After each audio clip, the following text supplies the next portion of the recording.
तो क्लास 5 का साइंस पढ़ाने जा रहा हूं। तो पहला पार्ट वीडियो में इसका आधा कंप्लीट हो चुका था ये चैप्टर। अब ये दूसरा पार्ट आ रहा है। दूसरा पार्ट में मैं इसे आज कंप्लीट करवा देता हूं। तो चैप्टर इसके पहले आप लोगों ने पढ़ा था सीड टाइप, सीड के different part, seed coat, cotyledon, embryo. फिर डिस्पर्सल ऑफ सीड पढ़े थे।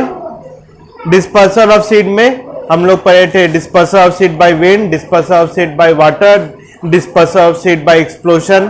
ठीक है। अब पढ़ेंगे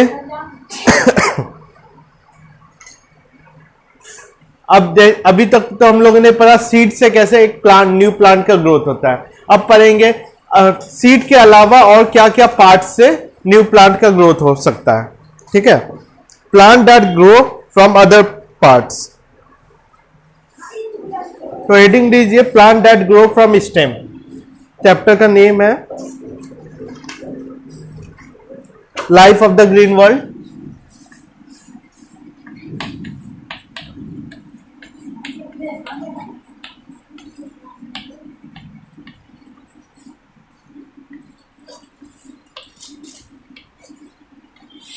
life of the green world. ठीक है।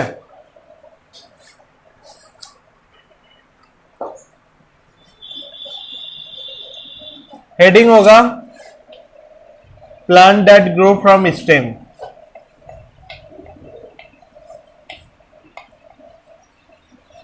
Plant that grow from stem. आप बहुत सारा पेड़ पौधा देखे होंगे जिनकी डाली को तोड़ के अगर मिट्टी में लगा दो तो एक नया प्लांट प्रोड्यूस हो जाता है। तो उस टाइप के प्लांट को कहते हैं plant that grow from stem. Example क्या क्या आएगा इसका? इसका एग्जाम्पल है जिंजर है, पोटैटो है, रोज है, मनी प्लांट है, शुगर केन है। ठीक है।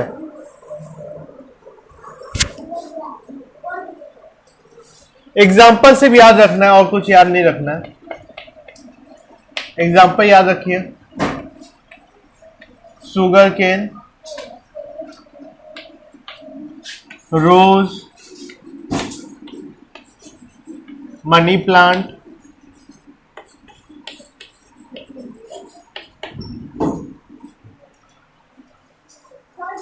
अब पोटैटो में देखिए, पोटैटो में एक बर्ड होता है जिससे रूट का डेवलपमेंट होता है। कुछ दिन तक आप पोटैटो को छोड़ दीजिए तो देखोगे हरा हरा एक रूट टाइप का निकलने लगा है पोटैटो से। तो इसको, उस हरा हरा को क्या कहते हैं? बर्ड कहते हैं, या आई भी कहते हैं। बायोलॉजिकल टर्म में उसको आई कहते हैं। Each I can grow into a new plant. जितना भी आई जो बर्ड निकल रहा है वो एक न्यू प्लांट में डेवलप कर सकता है। Ginger and onion are also underground stem. Bird present in ginger also give rise to new plant. जैसे पोटैटो हो गया, जिंजर हो गया, ओनियन हो गया, सब में बर्ड प्रेजेंट रहता है। ये बर्ड एक न्यू प्लांट को डेवलप कर सकता है। ये लिख लीजिए, potato, ginger, onion have birds which develop into new plant.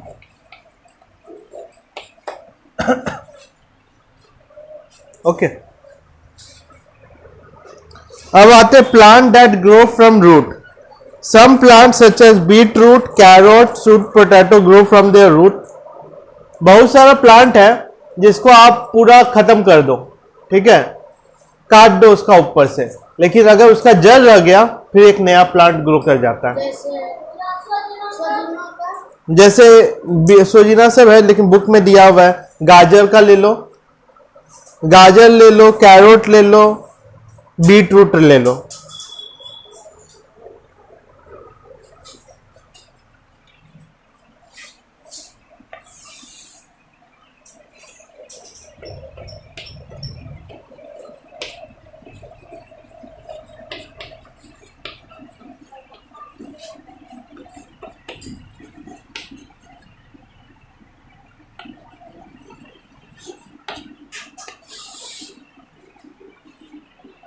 Example याद रखिए सिर्फ।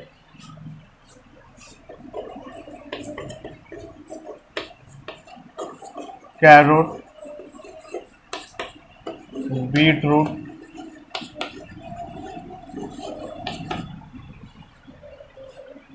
And sweet potato.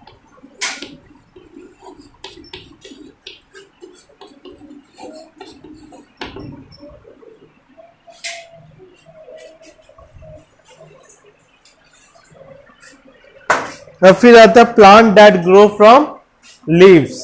बहुत सारा प्लांट है जो लीव्स से एक नया प्लांट का डेवलपमेंट हो जाता है। लीव्स, अगर लीव्स में एक नया रूट निकलता है लीव्स से, और वही छोटा पत्ता ऐसा ना छोटा लगा, छोटा लगे, पता नहीं। कौन दे लगाता है उससे लीफ कैसे हो जाता है, नहीं हो जाता। तो ब्रायोफाइलम हुआ, बिगोनिया हुआ, ये सब जो है क्या कहते हैं, लीव से डेवलपमेंट होता है। Some plant like bryophyllum, begonia develop buds on their leaves. When the leaves fall on the ground many new plant grow from their birds.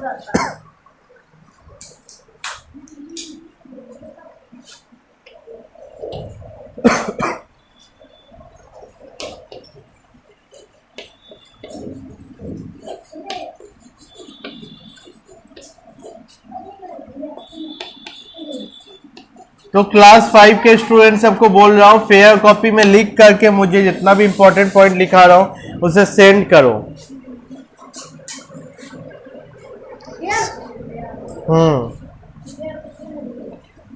Fair copy में लिख करके व्हाट्सएप पे सेंड कीजिए।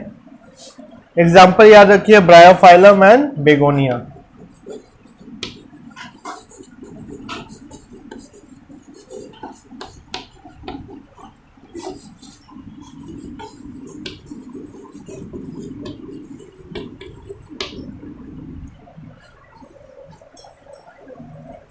और फिर आता है plant that grow from spore.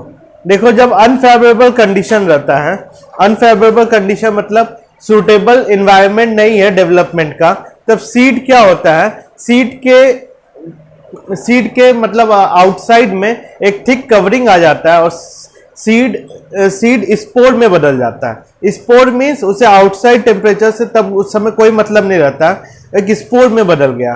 और जब सुटेबल कंडीशन आता है तब वह स्पोर से वापस सीड निकलता है और प्लांट में डेवलप करता है। तो स्पोर से कौन कौन सा प्लांट डेवलप कर रहा है? Some plant such as mushroom, ferns, mosses grow from the spores. They do not bear flower, so they do not produce seed. ये सब स्पोर से डेवलपमेंट होता है। इन लोगों में सीड नहीं होता है। सीड इसलिए नहीं होता है क्योंकि सुटेबल कंडीशन या सुटेबल इन्वायरमेंट नहीं है। Mature plant produce spore on the underside of the leaves.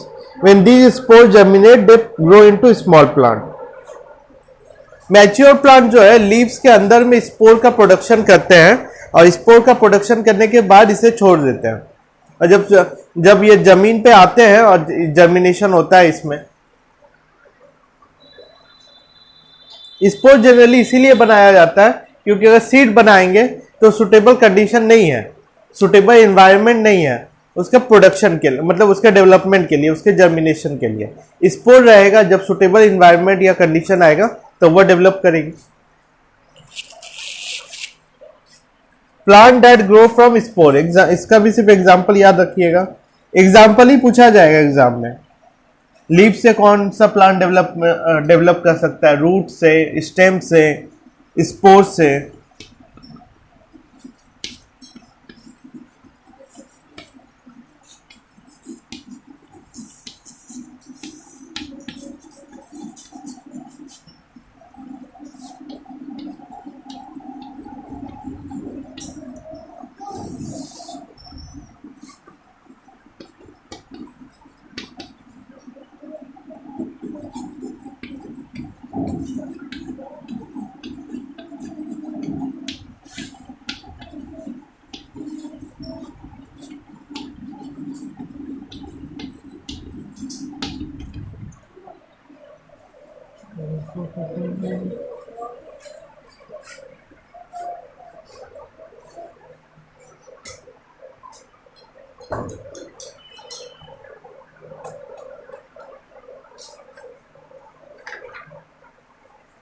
अब आते हैं एग्रीकल्चर पे।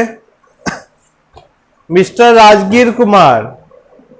राजगीर क्या है पीछे में? सच्चा है। क्या दिख रहा है? हमें भी दिखा दो, हम लोग भी देख ले। नहीं। कुछ नहीं है। उठ के बैठो दोनों। नाटूराम उठ के बैठो। और देखो क्रॉप्स में आते हैं। पहले एग्रीकल्चर में, एग्रीकल्चर का मतलब क्या होता है? The practice of growing plant for food and other useful purpose is called agriculture. जो भी हम लोग क्रॉप को ग्रो करेंगे खुद के यूटिलाइजेशन के लिए, उसे एग्रीकल्चर कहेंगे। जो अगर फल का भी खेती कर रहे हैं उसे भी एग्रीकल्चर कहेंगे। गेहूं का करें, मकई का करें, किसी भी चीज का खेती खुद के खाने के लिए, बेचने के लिए करें, उसको एग्रीकल्चर कहते हैं। तो बेसिकली इंडिया में दो टाइप का क्रॉप होता है, एक होता है खरीफ, एक होता है रबी। तो खरीफ और रबी सभी खेती के बैकग्राउंड से है। खरीफ और रबी क्रॉप पता होना चाहिए। आदित्य मिश्रा, खरीफ क्रॉप किसको कहते हैं?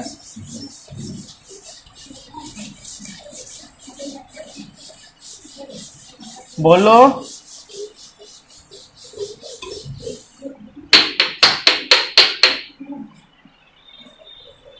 रबी किसको कहते हैं?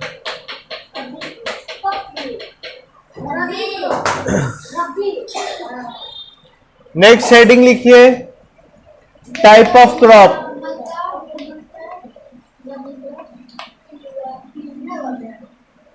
टाइप ऑफ क्रॉप में पहला होगा खरीफ क्रॉप, फिर दूसरा लिखिए रबी क्रॉप। बताइए कौन बताएगा खरीफ और रबी क्या होता है? राजगीर। अरे बारिश के सीजन में जिसको रोपा जाए उसको कहेंगे खरीफ, ठंडी सीजन में जिसको रोपा जाए उसको कहेंगे रबी क्रॉप। इतना नहीं पता है कि आखिरी जैसे बोलते नहीं है इस बार बारिश में कुछ नहीं लगाए, रबी का खेती करेंगे। रबी का खेती करेंगे मतलब क्या? ठंडी के सीजन में खेती करेंगे। तो इसका कैरेक्टरिस्टिक्स क्या हुआ? खरीफ क्रॉप बरसात के सीजन में, रेनी सीजन में बोया जाता है, सीड सबको लगाया जाता है। तो रेनी सीजन कब से कब आता है? जून से सितंबर के बीच में। जून से सितंबर के बीच में सीड को डाला जाएगा। और कटिंग कब होगा? कटिंग इसका होता है अक्टूबर से नवंबर के बीच में।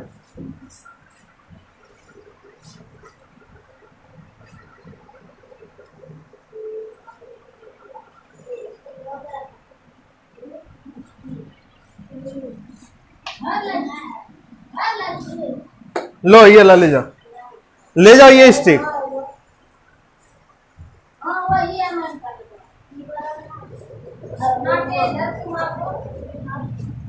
खरीफ क्रॉप में लिखो सोन इन रेनी सीजन,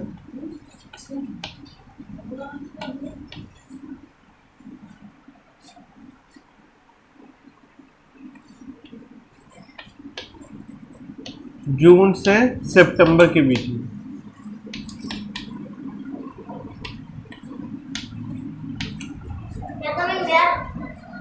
कम इन। हार्वेस्टेड कब होगा? हार्वेस्टेड मतलब कटनी। क्रॉप को काटा कब जाएगा? नवंबर से दिसंबर के बीच में। अक्टूबर या नवंबर भी कह सकते हैं हार्वेस्ट।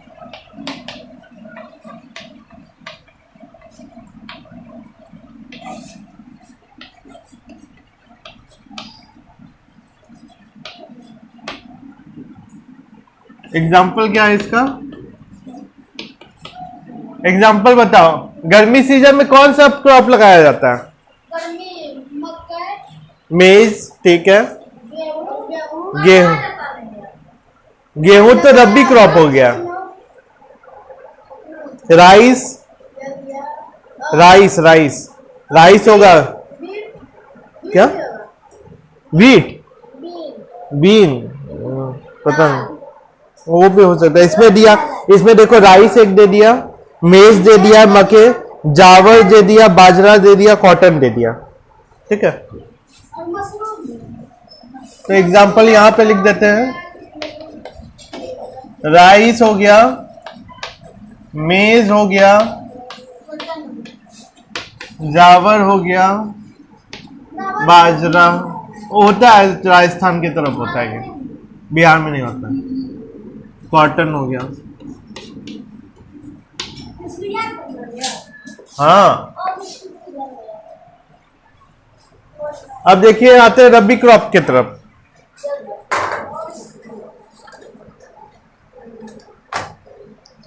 रबी क्रॉप विंटर में इसे बोया जाएगा। विंटर मीन्स नवंबर में लगभग, और कटनी नवंबर में, अक्टूबर से नवंबर में इसका कटनी हो जाएगा, फिर नवंबर में इसी को बो दिया जाता है, कटनी के बाद ही। और फिर कटिंग हो जाएगा इसका अप्रैल में, गर्मी में मार्च अप्रैल में इसका कटिंग चालू हो जाता है।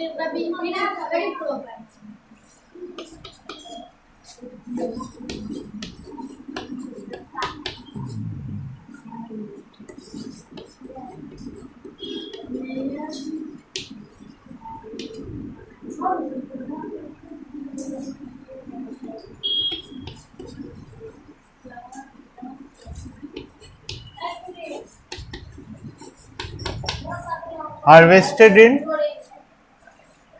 अप्रैल, तो बोया गया नवंबर में, कटनी हुआ अप्रैल में। एग्जाम्पल क्या क्या होगा? वीट, बार्ली, ग्राम, पी। एग्जाम्पल क्या क्या है? वीट, बार्ली, ग्राम, पी।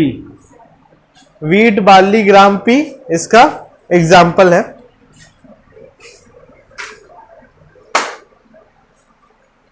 अब डिफरेंट स्टेप्स ऑफ एग्रीकल्चर के बारे में जानेंगे, ज्यादा डिटेल में नहीं जानेंगे, सिर्फ नाम जानना है, क्या क्या स्टेप है, क्या क्या किस सीक्वेंस में खेती किया जाता है, किस सीक्वेंस में एग्रीकल्चर किया जाता है।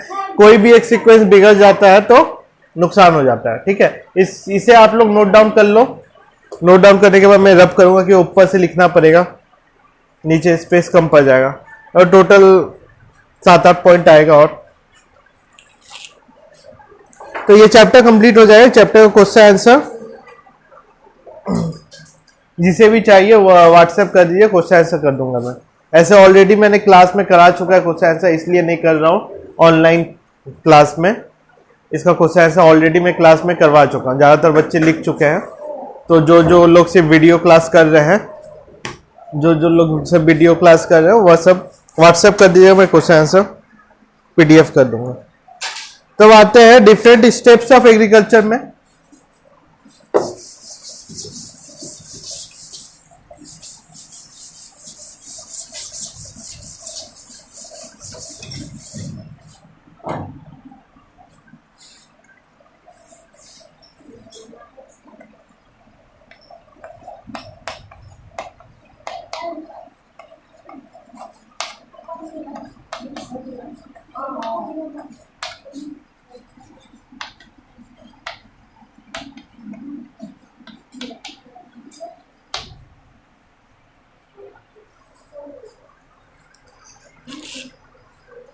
पहला स्टेप है प्लॉइंग।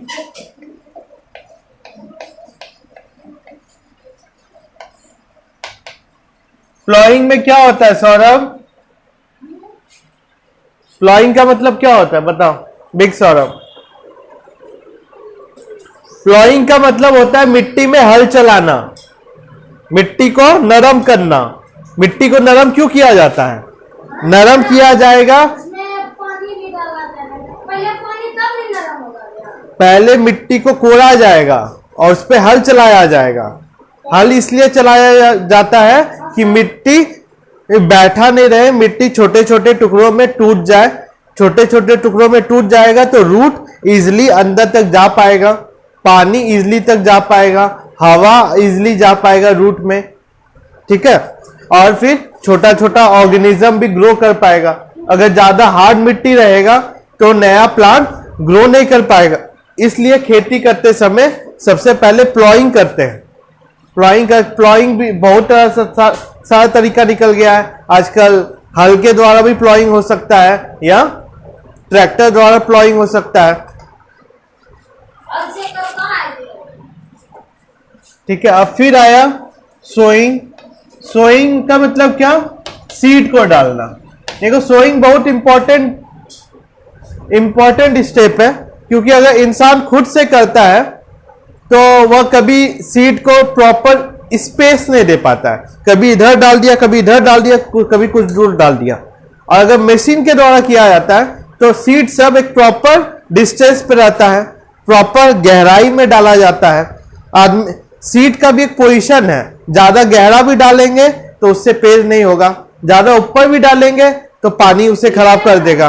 एक पोजीशन सही होना चाहिए, डेप्थ सही होना चाहिए, और दो सीड के बीच का स्पेस सही होना चाहिए। तो ये अगर मशीन के द्वारा किया जाए तो ज्यादा सही होता है, इंसान के द्वारा या मैनुअली किया जाए तो सही नहीं होता है।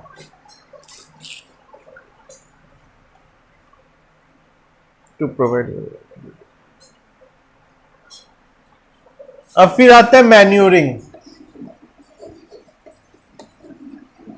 मैन्योर किसको कहते हैं, कौन बताएगा? मैन्योर का नहीं, उसको इरिगेशन कहते हैं। सिंचाई मीन्स इरिगेशन।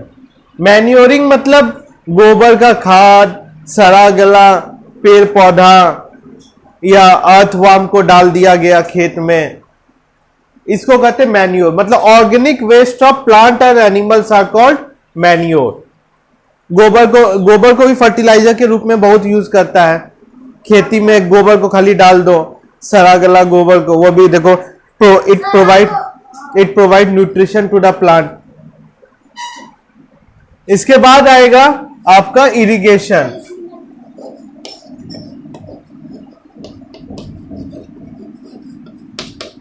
इरिगेशन बहुत इंपॉर्टेंट है। वाटर हमेशा सही टाइम पे सही मात्रा में मिलना चाहिए, तब प्लांट में फ्लावर आएगा, प्लांट में फ्लावर आएगा तब फूड आएगा। ठीक है, तो अगर सूखा पड़ जाता है, जहां पे पानी का कमी होता है, वहां पे क्या कहते हैं, प्लांट का ग्रोथ सही ढंग से नहीं हो पाता। अब फिर आता है spraying of insecticides.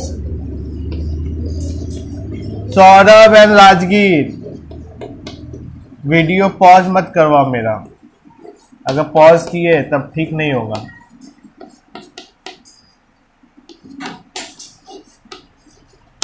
Spraying of insecticides. Spraying of insecticides क्या है? देखोगे पेड़ सब में कीड़ा मकोड़ा लगने लगता है, फल पेड़ पौधा का कलर बदलने लगता है, ब्राउन रस्ट हो जाता है, व्हाइट रस्ट हो जाता है, बहुत सारा बीमारी हो, फंगस लग जाता है। तो उस समय किसान सब इंसेक्टिसाइड स्प्रे करते हैं। फिर आता है आपका हार्वेस्टिंग। हार्वेस्टिंग का मतलब कटनी, कैसे काटा जाए पेड़ को।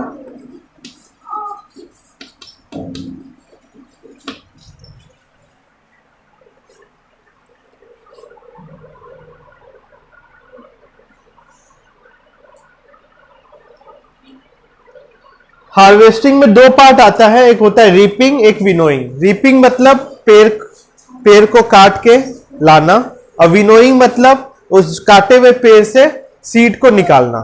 ठीक है, और फिर आएगा आपका स्टोरिंग। बस यही काम है, यही स्टेप है एग्रीकल्चर में, यही जानना है, ज्यादा डिटेल में नहीं। डिफरेंट स्टेप्स ऑफ एग्रीकल्चर से याद रखिए, इस सीक्वेंस में है, इन प्रॉपर सीक्वेंस आपसे एग्जाम में पूछा जाएगा। ऐसा नहीं है कि पहले मैन्योरिंग लिख दीजिए तब सोइंग लिखिए, ऐसे नहीं, पूरा एक सीक्वेंस में लिखना है। जैसे ये सीक्वेंस दिया हुआ है वैसे ही लिखना है, तभी आंसर मिलेगा। ऐसा नहीं हार्वेस्टिंग को पहले लिख दिया, स्टोरिंग को बाद में, स्टोरिंग को पहले लिख दिया, ऐसा कुछ नहीं चलेगा। ओके, तो कितना मिनट का वीडियो हुआ है? ओके, तो ये चैप्टर, फर्स्ट चैप्टर कंप्लीट हो चुका है अपना। पहला चैप्टर कंप्लीट होने के लिए बधाई हो सबको। और सेकेंड चैप्टर अब अगले वीडियो में स्टार्ट करेंगे। इसका क्वेश्चन आंसर मैं ऑलरेडी बोल दिया हूँ, करा चुका हूँ क्लास में। और जो नहीं आए थे क्लास में, जो नहीं कर पाए थे, वह क्या कहते हैं, व्हाट्सएप कीजिए, मैसेज कीजिए, मैं उस PDF बना के आपको सेंड कर दूंगा question answer. Goodbye. Pause करें।